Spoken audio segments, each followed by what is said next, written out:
Hello, good morning. Karthika మాసాలు, పెళ్ళిళ్ళు, గృహప్రవేశాలు చాలా బిజీగా ఉండుంటారు అందరూ. సో, ఎంత బిజీగా ఉన్నా నా ఛానల్‌కి ఒక లైక్ మాత్రం ఇవ్వడం మర్చిపోకండి. వీడియో ఎవరికైనా షేర్ చేయండి. చాలామంది కొత్త సబ్స్క్రైబర్స్ వచ్చారు. హాయ్ అండి, హాయ్, హలో. మీ వాల్యుబుల్ టైం పెట్టి నా వీడియోస్ అన్ని చూసి లైక్ చేసి సపోర్ట్ చేసినందుకు చాలా thank you so much. So, ఈరోజు మా కింద పోర్షన్‌లో రెంట్‌కుంటున్న వాళ్ళకి గృహప్రవేశం అనమాట ఈరోజు. సో, 4:30కి అనమాట. నేను అందుకే ఎర్లీగా లేచాను ఈరోజు. అంటే తర్వాత కనబడతాను కానీ ఎలాగ నాకు కూడా ఇంకా పూజ చేసుకుందాం అనేసి ఇంక ఎర్లీగా లేచిపోయాను అనమాట. సో, నేను మీకు మా ఇంటి నుంచి ఇలాగా డప్పులు మోయించుకుంటూ వెళ్ళేవాళ్ళు ఫిఫ్త్ ఫ్యామిలీ అనమాట వీళ్ళు. మాకు సరౌండింగ్స్‌లోనే అందరూ పెద్ద పెద్ద బిల్డింగులు కట్టుకున్నారు ఇక్కడ మా ఇంటికి రెంట్‌కి వచ్చిన వాళ్ళు. అంటే 2 పోర్షన్స్ కదా మాకు, ఫ్రంట్ అండ్ బ్యాక్. మొన్నే లాస్ట్ ఇయర్ మ్యారేజ్ అయింది. ఇప్పుడు మళ్ళీ వీళ్ళు కూడా హౌస్ కట్టుకుని వీళ్ళొచ్చి 4 ఇయర్స్ అవుతుందనమాట ఇక్కడికొచ్చి. సో, వాళ్ళది టుడే గృహప్రవేశం ఉందనమాట. సో, వాళ్ళకేంటంటే ఇక్కడికొచ్చిన తర్వాత ఇక్కడ చుట్టుపక్కలే ఉన్నారు అందరూ కూడా. మ్యాక్స్ అందరూ 3-4 ఇయర్స్ అందరూ కూడా. ఎవరు అంత ఎర్లీగా వెళ్ళిపోరు. వచ్చారంటే మ్యాక్సిమం 5 ఇయర్స్ అలా అనమాట. వచ్చిన వాళ్ళందరూ కూడా అలాంటి వాళ్ళే. ఫ్రంట్ అండ్ బ్యాక్ 2 పోర్షన్‌లో ఎవరొచ్చినా అలాగే వెళ్ళారు ఇప్పటికొచ్చి. ఈ డప్పుల మోత అనేది ఫిఫ్త్‌ది.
మనకి హ్యాపీయే కదండి.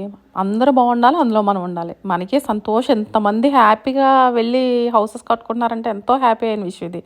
వాళ్ళు ఎక్కడ కనిపించినా అసలు ఎంత ఆప్యాయంగా పలకరిస్తారండి. చాలా ప్రాణం పట్టేస్తారనమాట. నేను కనపడ్డానంటే వాళ్ళకి అంత ఎంత గ్రాటిట్యూడ్ చూపించరు. మనం చేసేసింది ఏమీ లేదు ఇందులో. ఓన్లీ మనం రెంట్‌కి ఇచ్చాం అంతే. అంతే, అంతకుమించి మనం చేసేది ఏమీ లేదు. కానీ వాళ్ళు చూపించే గ్రాటిట్యూడ్ మాత్రం నేను అస్సలు మంచి ఎక్స్పీరియన్స్ చేస్తాననమాట. ఎక్కడ బయట ఫంక్షన్స్‌లో ఎక్కడ కనపడినా వాళ్ళొచ్చి పనిమాల వచ్చి పలకరించి చాలా ఆప్యాయతగా పలకరిస్తారు. వీళ్ళు కూడా అంతే, చాలా బాగా క్లీనింగ్ అది బాగా చేసుకుంది. రెంటిల్లు అని చూసుకోలేదు, మంచి సొంత ఇల్లాగే చూసుకుంది. నేను ఫస్ట్ వచ్చినప్పుడు నేను అదే చెప్తాను, నాకు కొంచెం కామ్‌గా ఉండాలి. కొంచెం క్లీనింగ్ విషయంలో మాత్రం మా పనవాడు రాకపోతే క్లీనింగ్ చేసుకోవాలి. ఆ 2 విషయాలు నేను చెప్తాను. ఇంకా అంతకు మించి బాగున్నానన్న ఫీలింగ్‌తో వెళ్ళి వాళ్ళు సెంటడం, గడికోసారి దొబ్బడం ఇంక ఇలాంటివి ఉండవు అసలు. నేను ఇచ్చానంటే ఇంకా వాళ్ళ మ్యాటర్స్‌లో నేను ఎక్కువ ఇన్వాల్వ్ అవ్వను నేను. తేడా వస్తేనే నేను మాట్లాడతాను కానీ అంతకు మించి తేడాలు మనకేమీ రాలేదు ఇప్పటికొచ్చి. క్లీనింగ్ విషయంలో మాత్రం క్లియర్‌గా మాట్లాడుకుంటాను. అది కూడా మనం క్లీనింగ్ ఏం చేయవసరం లేదు. మనకు పనోళ్ళు ఉంటారు కాబట్టి చేసేస్తారు. ఎప్పుడైనా రాని రోజులు ఉంటే చేసుకోవాలంతే. ఇంకా అంతకు మించి ఏం ఉండదు. ప్రతిసారి వెళ్ళి మనం ఓనర్సం కదా అని వాళ్ళు ఏదో ఒకటి ఇబ్బంది పెట్టడం, ఏదో ఒకటి మాట్లాడడం, అవి చాలా ఎందుకో నాకు నచ్చదు అసలు. ఒకవేళ ఏదైనా చిన్న చిన్న రిపేర్స్ అవి ఉంటే కనుక ఒక 3 ఇయర్స్ 4 ఇయర్స్ అయిన తర్వాత ఎలాగైనా రిపేర్స్ వస్తాయి చిన్న చిన్నగా. అలాంటివన్నీ ఉంటే కనుక చేయించేసుకుంటాం అంతే. ఇంకా అంతే, క్లియర్ అయిపోతుంది ఇంకా అక్కడితో. ఇంకా అంతేగాని అంతకు మించి ఇంకేం ఉండదు.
ఇంకా ఇది సీజన్ అంతా వింటర్ సీజన్ కదా, ఇప్పుడు మాయిశ్చరైజర్స్ అప్లై చేసుకోవాలన్నమాట స్కిన్కి.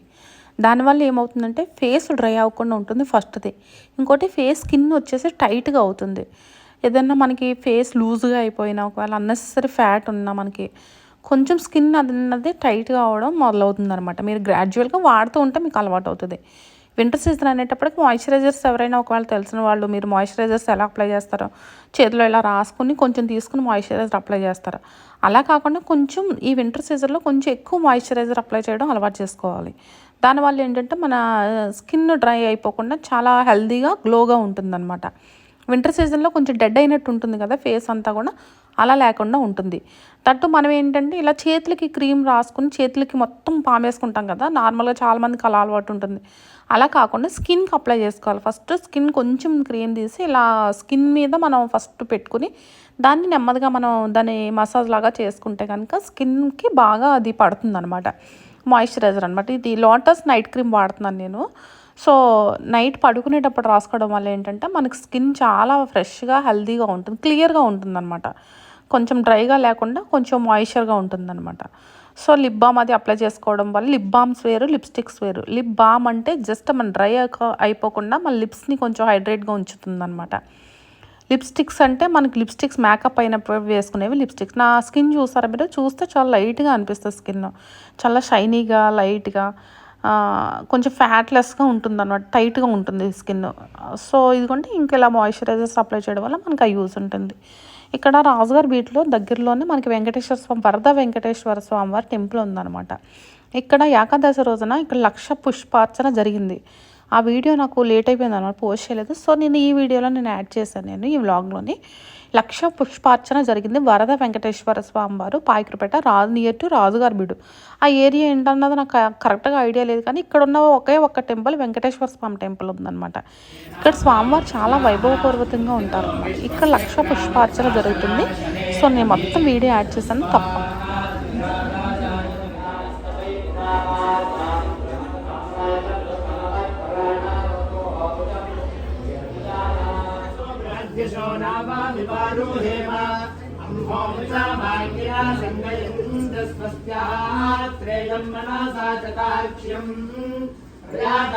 శరణం ప్రపద్యే స్వస్తి సంరాధేష్వభాజన్నోస్తు.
नमोऽस्त्वनन्ताय सहस्रमूर्तये सहस्रपादाक्षिशिरोरुबाहवे सहस्रनाम्ने पुरुषाय शाश्वते सहस्रकोटियुगधारिणे नमः। श्रियः कान्ताय कल्याणनिधये निधयेऽर्चिनाम् श्रीवेङ्कटनिवासाय श्रीनिवासाय मङ्गलम्। मृत्युञ्जयाय रुद्राय नीलकण्ठाय शम्भवे अमृतेशाय सर्वात्महादेवाय ते नमः।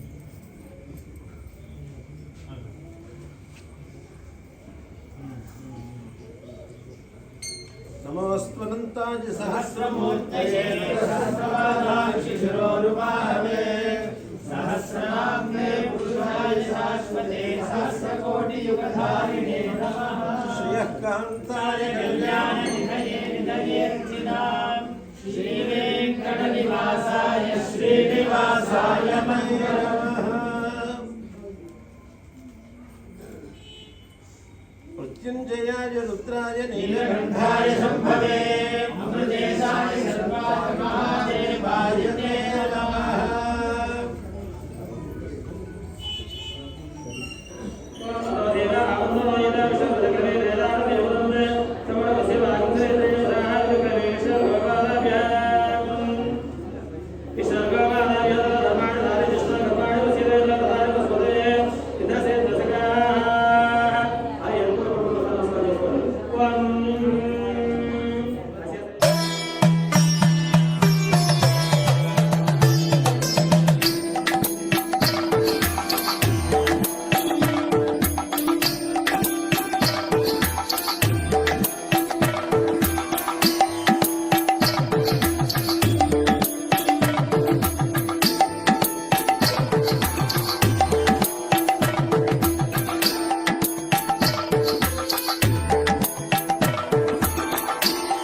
ఇలాంటప్పుడు ఒక చిన్న విషయం చెప్పాలనుకుంటున్నాను. ఇలాంటి కార్తీక మాసాల్లోని ముఖ్యమైన పర్వదినాల్లోని మనకి ఇలాంటి దీపాలు పెట్టే అవకాశం వస్తుంది. ఇది ఎంతోమంది కష్టపడి చేస్తారు, ముందే మన కోసం ఏర్పాటు చేసి ఉంచుతారు, అందరూ వెలిగించుకుంటారు అనేసి.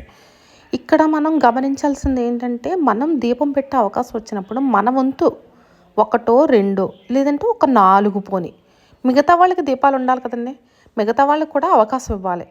అందరూ చాలామంది ఎదురు చూస్తారు, అందరూ వస్తారు. ఇలాంటి టైంలోకి వచ్చినప్పుడు మనం దీపాలు మనమే పెట్టేసుకోవాలని చెప్పేసి మొత్తం వచ్చిందే అవకాశం అనేసి మొత్తం అన్నీ పూర్తిగా మనమే పెట్టేయకూడదు.